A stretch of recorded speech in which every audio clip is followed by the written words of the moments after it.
A paz aí do Senhor Jesus a cada um de nós, amém? Tudo na paz? Aqui quem está falando é o pregador e evangelista Elias Duarte, do canal Marcas da Promessa.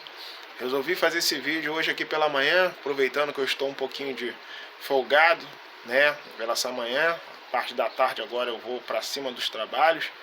E resolvi fazer esse vídeo aqui para falar sobre uma passagem na Bíblia que chama-se do filho pródigo. Você já deve ter ouvido falar nessa passagem e já deve ter ouvido vários ensinamentos em cima desse contexto. E eu gostaria de comentar com você, meu amigo, minha amiga, você que me acompanha, que curte os vídeos aqui do canal Marcas da Promessa, que aprende um pouco aqui comigo, e eu também aprendo com vocês. Quando vocês deixam os comentários de vocês, é muito importante vocês ter esse feedback aqui comigo também aqui no canal. Pode me perguntar, enfim, aquilo que tiver no meu alcance eu vou responder. Eu gostaria de trazer um ensinamento, um entendimento sobre a passagem do filho pródigo que me chamou a atenção lendo aqui a palavra de Deus. Primeiramente, o que me chama a atenção nessa passagem do filho pródigo é, você que já leu ou que você ainda não leu, deixa eu te explicar resumidamente. A passagem do filho pródigo é uma passagem onde um pai ele tem dois filhos, e um desses filhos, ele do nada, ele vai lá e pede uma parte da sua herança, ele reivindica uma parte da sua herança para com seu pai. E o pai, por si só, ele vai lá e concede essa parte dessa herança para esse filho. E esse filho recebe todo o dinheiro aí decorrente à sua herança e vai para o mundão. E, enfim, depois dele ter gastado todo o seu dinheiro, ter vivido na miséria como mendigo, comendo até comida com os porcos, né? Aquela comida lá que os porcos comem, ele se lembra que tem um pai, a vida que ele levava com o pai, e retorna para o lar. E quando ele retorna, o pai, ele larga tudo o que está fazendo, sai de encontro ao filho e comemora, manda matar um boi, manda fazer aquela festa toda para receber o filho de volta. E aquele filho, o outro filho que trabalhou com ele, que estava ali com ele, sentiu naquela hora uma injustiça. E vira para o pai e fala que, poxa, eu estou esse tempo todo aqui, tu nunca fez uma festinha para mim. Agora o teu filho, que pediu a sua herança, gastou o teu dinheiro todinho, ele volta com a mão na frente ou outra atrás, mais ou menos assim. E tu fizeste um banquete para comemorar a sua chegada. E eu, né? Mais ou menos isso, né? O filho que ficou se sentiu injustiçado, e também me sentiria. Talvez eu me sentiria também. Mas, enfim, esse é o contexto que eu queria trazer para você. Um ensinamento, um entendimento sobre a passagem do filho pródigo. O que eu aprendi lendo essa passagem? Primeiramente, eu fiquei me questionando por que será que levou esse menino, esse filho, a pedir uma parte da herança para os seus pais. O que levou? O que aconteceu? Então pode ter acontecido N situações ali que possa ter ocorrido para que esse jovem pudesse pedir uma parte da herança para com seus pais, né, para com seu pai, né? O que poderia ter acontecido? O que a gente pode trazer para esse mundo natural, para esse mundo que nós vivemos hoje em dia? O que leva você a chegar para o teu pai e pedir uma parte da herança para ele? O que está acontecendo? O que você está insatisfeito? Então, muitas das vezes hoje acontece muito isso. Jovens que ainda não sabem nada da vida, não sabem nem o que é a vida lá fora, e querem se desvencilhar, se desvincular da tutela dos seus pais. Querem ser adultos prematuramente e já querem ganhar o mundo, sendo que ainda acabou a fase preparatória para encarar as coisas lá do mundo, e querem se aventurar naquele mundo que está lá fora.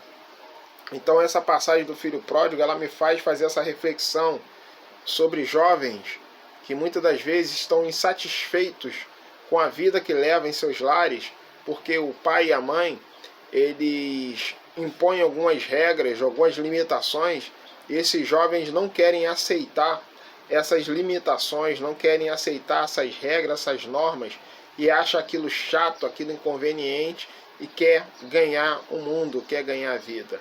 Então acredito que esse jovem, ele já estava fadigado com a vida que ele levava de trabalho ali com seus pais, trabalhando ali com seu pai ali, metendo a mão no arado, e consequentemente ele deve ter se cansado daquela vida, ou por influência de outras pessoas, acabou tomando a decisão de querer reivindicar uma parte da sua herança.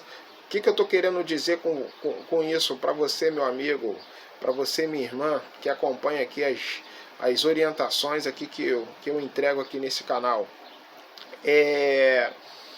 Infelizmente, a gente acaba sendo influenciada pelo mundo exterior.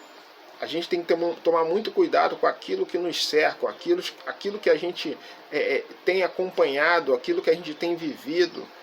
Não deixar que algumas coisas, alguns fatores externos acabem influenciando na sua vida. Hoje em dia tem muitos influenciadores digital, por exemplo, eu sou um influenciador. A partir do momento que eu crio um canal e as pessoas começam a me acompanhar, bem ou mal, acaba em certo momento eu influenciando em algumas coisas a minha audiência, né, as pessoas que me acompanham. Então a responsabilidade é muito grande quando a gente traz um conhecimento que a gente pode influenciar na vida das pessoas, seja ela negativamente ou positivamente. Então, essa passagem do filho pródigo, ela me traz uma reflexão, me faz parar para pensar. Eu tenho um filho aqui em casa que eu oriento, eu explico, eu converso muito com ele, para que ele não venha ser influenciado por ninguém, e sim somente por Deus. Então acredito que esse jovem aí, que chega diante de seu pai e reivindica uma parte da sua herança, acredito eu que possa ter sido influenciado por outras pessoas, amigos, que possam ter chegado no ouvido dele: e sai dessa vida do teu pai, cara. Você fica se matando de trabalhar, tá ganhando o quê? Tá ganhando nada. E chega pro teu pai, pra tua mãe, e reivindica lá o que você tem, mete o pé, cara, vai viver sua vida, cara, vai curtir a vida. Tá se matando de trabalhar aí? Não, pega o teu dinheiro aí que você tem de direito para com teu pai e com a tua mãe, e vai viver sua vida, né? Sai da tutela dos seus pais, sai da asa da tua mãe, do teu pai, e vai meter as caras. E não é assim que funciona. Então, quando esse jovem na Bíblia, o filho pródigo, ele pede uma parte da herança dos seus, pede a sua parte da herança dos seus pais, né, e vai tentar a vida, ele não sabia o que esperava ele lá naquele mundo, porque o dinheiro ele vai acabar. Eu posso muito bem dar uma quantidade X para o meu filho, meu filho, vai lá. E eu sei que ele não vai saber lidar com aquele dinheiro, porque o dinheiro ele acaba, ele vai precisar do dinheiro para se sustentar, não é verdade? E como é que ele vai se sustentar lá fora, lá no mundo, se ele não tem um trabalho? Ele não foi preparado ainda, ele não chegou ainda ao momento dele poder viver a vida dele de forma independente, particular, sem interferência mínima dos pais. Ainda não chegou o momento. Então tem muitos jovens que fazem igual o filho pródigo, acham que é o momento oportuno de sair da proteção dos seus pais e tentar a vida. E eu falo para você que não é bem assim. Quem dera eu pudesse ter ficado mais tempo sob a tutela dos meus pais, morando com a minha mãe, porque não tem coisa melhor que ter o carinho de uma mãe, ter o carinho de um pai. Não tem preço que pague isso. E detalhe, quando você está na casa da tua mãe, na casa do teu pai, as despesas geralmente 100%, ou na sua grande maioria, é com eles. Você ajuda numa parte ali, outra aqui, mas o resto é com ele. Aí o jovem não entende isso. Quando você começa a ir para o mundo, acabou. Você abriu mão de estar com teus pais e quer viver a sua vida. Então, já que você quer viver a sua vida, então agora você vai ter conta de água, luz, telefone, condomínio, o que seja para você pagar, meu. Agora é contigo. Tu tava lá no bem bom, roupinha lavada, comidinha fresca que a mamãe fazia, não pagava uma água, não pagava uma luz, não pagava uma internet, pagava nada, só vivia no bem bom e achou que aquela vida estava ruim por influência de outrem, porque aquela vida estava chata, estava muito regrada. Agora já era. E isso me tira como lição essa passagem do filho pródigo para alertar para você que é pai, que você é mãe, né, para passar essas orientações que é muito importância para seu filho, para sua filha, que o mundo lá fora ele não é nada fácil, que tem que ter um vestibular, uma preparação para poder ingressar e entrar naquele mundo e poder ter uma vida independente, uma vida sólida, uma vida em particular. E outra coisa que me chama a atenção na passagem do filho pródigo é por que o filho reivindicou uma coisa que ele não tinha direito. Como assim? Pelo que eu sei, quando você vai reivindicar uma herança, a herança é uma herança, salvo engano, né? Talvez eu possa estar errado. Quando eu vou reivindicar uma herança é porque alguém morreu e deixou uma herança para mim. Não é verdade? Eu perdi meus pais, eu não tenho mais meu pai e minha mãe. Mas eles deixaram de herança casas. Por eu ser filho deles, como eu também tenho outros irmãos, eu tenho direito à herança que meus pais deixaram. Mas eles morreram. Então, ou seja, como é que o filho pediu algo que os pais dele, o pai dele, ainda estava vivo? Então me chamou a atenção isso. Pô, por que ele foi pedir uma herança para o pai, para a mãe, né? Para o pai especificamente, no que diz a passagem, mas o pai estava vivo? Como é que pode isso? Que doideira é essa? Que doideira é essa que eu não estou conseguindo entender? O filho vai pedir a herança para o pai, mas o pai ainda está vivo. E o pai por si só ainda deu herança. Então sabe o que entra na minha mente e me leva ao entendimento? Será que para aquele filho, aquele pai estava morto? Será que, sei lá, ele pediu herança porque ele considerava que o pai tinha morrido para ele? Fica uma interrogação. Como é que eu vou pedir herança para o meu pai, para o seu Dorva, para a dona Maria, só que eles estão em vida ainda? Que isso, eu estou matando meus pais? Estranho, né? Muito difícil de entender isso. Então, muitas das vezes, na cabeça desses jovens, né, de hoje em dia, parece que os pais estão mortos, que não precisa mais seguir os ensinamentos dos seus pais, que parece que eles morreram. Então fica essa reflexão. Será que na mente daquele jovem, do filho pródigo, o seu pai estava morto para ele? Pode ser que sim. Pode ser que na mente dele ele matou os seus pais. E por isso ele reivindicou uma parte da sua herança. E o que me chama mais atenção foi o que o pai, o que ele fez? Ele cedeu. Então toma aqui. Aqui a parte da sua herança. Talvez se fosse eu e você, negativo, eu estou vivo ainda.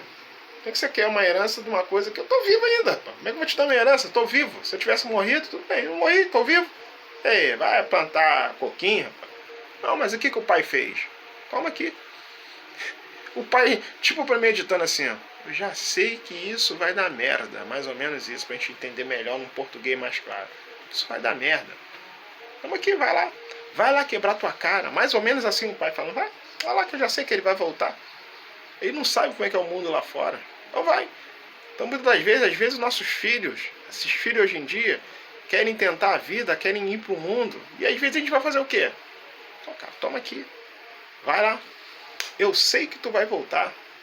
Você não está preparado, não está preparado ainda para encontrar, para encarar as coisas desse mundo afora. E o pai sabia que um dia aquele filho ia voltar.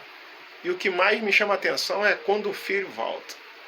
Quando o filho volta, esse pai que foi rejeitado por esse filho, na mente desse filho, acredito eu, que ele achou, na mente dele, o pai dele tinha morrido. E o que esse pai ele faz? Ele dá aquele abraço caloroso, apertado no filho. E ali ele comemora que o filho dele estava de volta. Muitas das vezes, a gente precisa deixar os nossos filhos quebrarem a cara. Por mais que a gente fale, por mais que a gente oriente, muitas das vezes a gente precisa deixar que ele quebra a cara. Por mais que você use diversas argumentações. Eu falo com meu filho, cara, não mete o dedo na tomada aí que você vai tomar um choque. Não mete o dedo na tomada aí que você vai tomar um choque. Você orienta, você dá o norte. Mas só que você não tem como ficar 24 horas vigilante, vigiando o seu filho, o que ele está fazendo, o que ele faz. Você avisou, você orientou, não bota o dedo na tomada. Mas se ele for lá botar o dedo na tomada, a gente tem que deixar ele botar o dedo na tomada para ele perceber a pancada que ele vai levar. E às vezes é assim nas nossas vidas. Precisamos muitas das vezes deixar nossos filhos tomar pancada da vida.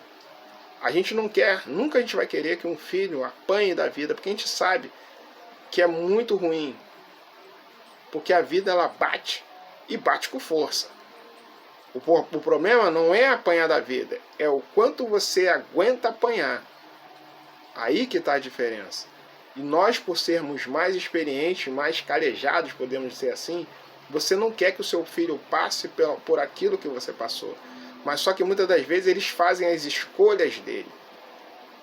E quando eles fazem as escolhas dele, a gente não tem o que fazer, a não ser a orientar. Então, essa parte do filho pródigo, onde o pai se alegra ao ver o filho de volta, para o pai aquilo ali foi algo indescritível. A felicidade, porque o pai não sabia se o filho, né, tinha morrido, se tinha acontecido algo mais gravoso, como é que estava o estado de saúde daquele filho. Eu fico imaginando como é que esse pai ficou depois que esse filho foi embora. Como é que ficou o coração desse pai? Porque ele sabia que boa coisa não ia acontecer. Porque cada pai conhece seus filhos. Eu conheço meu filho, você conhece a sua filha, seu filho. E então me chama essa parte a atenção, porque o pai, ele comemora que o filho estava de volta. Ou seja, aquele filho estava morto espiritualmente falando. E esse filho, ele revive como uma fênix, né? Ele renasce lá das cinzas. Filho que estava lá no meio dos porcos, comendo comida dos porcos. E agora ele volta. E o pai concede aquele perdão, aquele que eu te perdoo, meu filho. E outra parte que me chama a atenção é aquele filho que não entendeu. Por que ele não entendeu? Porque ele não é pai. Então ele não entendeu a festa, a comemoração que aquele pai estava dando. Ele se sentiu injustiçado. Eu até entendo a parte dele. Por que eu entendo a parte dele? Que ele só vai entender isso no dia em que ele for pai. E ele vai ver a felicidade que é de você ter o seu filho de volta, o seu filho nascendo espiritualmente falando. Um filho que estava morto e ressuscita espiritualmente falando. É motivo de alegria, é motivo de muita festa. Então eu compreendo os dois lados. Tanto o pai em fazer a festa porque o filho que estava voltando. E compreendo também aquele filho que ficou, de ter ficado triste em ver que o pai fez uma festa para o filho que estava voltando. Mas o filho não entendeu que o pai estava comemorando, né, o renascimento do seu filho. Fica esse ensinamento aí para você que acompanha o canal Marcas da Promessa. A paz do Senhor esteja contigo, hoje e para todo sempre. Amém.